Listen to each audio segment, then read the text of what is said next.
पैसा पैसा पैसा, पैसा पैसा करती है, पैसे की लगा दो, लगा दोगे? ठीक, अपना सपना मनी मनी, है या नहीं है? नहीं, तुम में से कई लोग ऐसे होंगे, पैसा हाथ का मैल है, पैसा सब कुछ नहीं होता, पैसे से बढ़ के भी बहुत सारी चीजें होती है, पैसे से हर चीज को प्राप्त नहीं किया जा सकता, पैसा वो सुकून और शांति नहीं दे सकता जीवन को जो जीवन में दूसरी चीजें प्यार और मोहब्बत देती है। वो तो मतलब ठीक है। ये क्या था?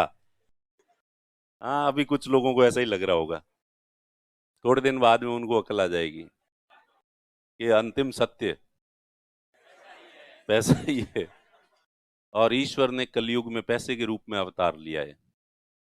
हर युग में ईश्वर अवतार लेता है, ये तो पता है। ये हिंदू धर्म और हिंदू धर्म की जो माइथोलॉजी है उसका और साइंस का बहुत नजदीक का फर्क संबंध है, रिलेशन है। साइंस भी ऐसा मानती है कि पृथ्वी जो है पहले आग का गोला थी, उसके बाद धीरे धीरे पृथ्वी ठंडी हुई, उसमें सबसे पहले समुद्री जीव, एक कोशिकीय जीव का उत्पत्ति हुई, फिर दो कोशिकीय जीव की उत्पत्ति हुई, और उसमें सबसे पहले समुद्री जीवों की पहले वनस्पति, वनस्पति के बाद समुद्री जीव, जीव जिसे कहते हैं उनमें समुद्री जीवों की उत्पत्ति हुई। समुद्री जीवों के बाद में ऐसे जीव जो पानी में भी रह सकते हैं, धरती पे भी रह सकते हैं, वैसे जीव की उत्पत्ति हुई। उसके बाद स्तनपायी जीवों की उत्पत्ति हुई।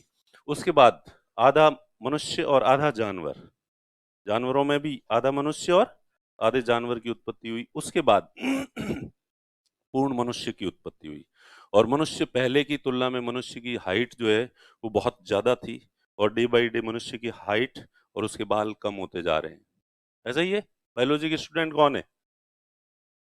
कुछ ऐसा ही है, बायोलॉजी ऐसा ही कहती है, जीव की उत्पत्ति, सृष्टि का जो विकास है।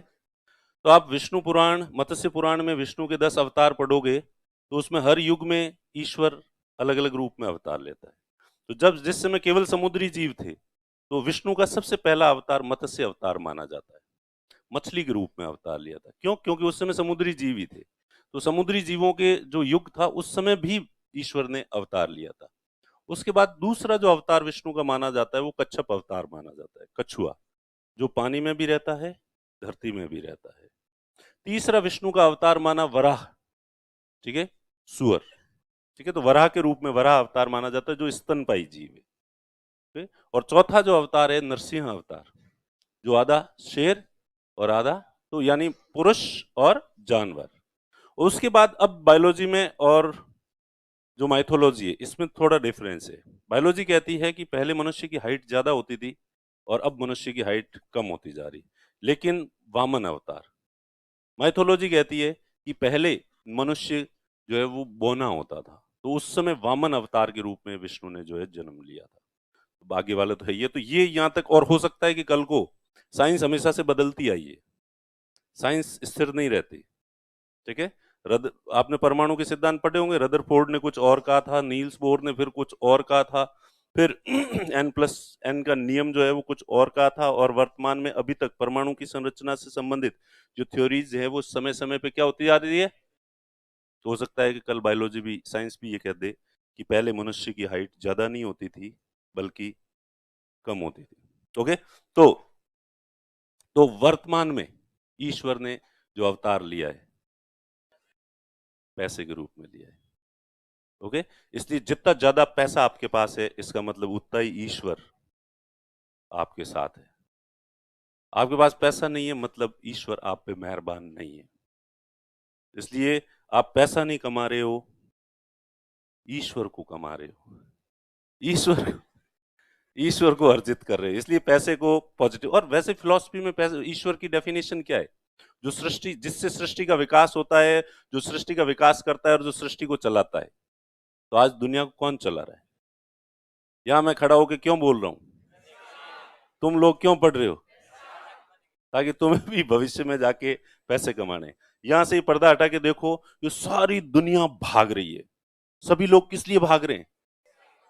कुछ युवाओं को छोड़ दो, सभी पैसे के लिए नहीं भाग रहे हैं। कुछ युवा हैं जो दूसरे उद्देश्य के लिए भाग रहे हैं, उनको छोड़ के बाकी जितने भी लोग जो भाग रहे हैं किसके लिए भाग रहे हैं? पैसे के लिए। और पैसे की वैल्यू थोड़ी सी बढ़ती है या थोड़ी सी कम होती है तो या तो महंगाई आ जाती है या मंदी आ जाती है। पैसे में बिल्कुल ही, तो पूरी दुनिया किससे चल रही है? दुनिया कौन चला रहा है? वैसे फिलॉसफी में क्या कहते हैं, दुनिया कौन चलाता है? ईश्वर। तो इसलिए ईश्वर और पैसे में कोई फर्क हुआ नहीं। इसलिए पैसे को हमेशा पॉजिटिव रूप में लो। इस तरह की जो बातें हैं कि पैसा हाथ का मैल होता है, पैसा सब कुछ नहीं होता, और पैसे से सब चीजें खरीद, ऐसी बातें तभी करने का हक है जब आप थाउजेंड्स ऑफ करोड़ रुपीस कमा लो और फिर उनको त्याग दो, दान कर दो, और उसके बाद जनता को कहो कि पैसा सब कुछ नहीं होता। अभी देखा तो है नहीं, और बिना देखे पैसा सब, अरे भाई एक बार कमा ले, कमा के देख ले।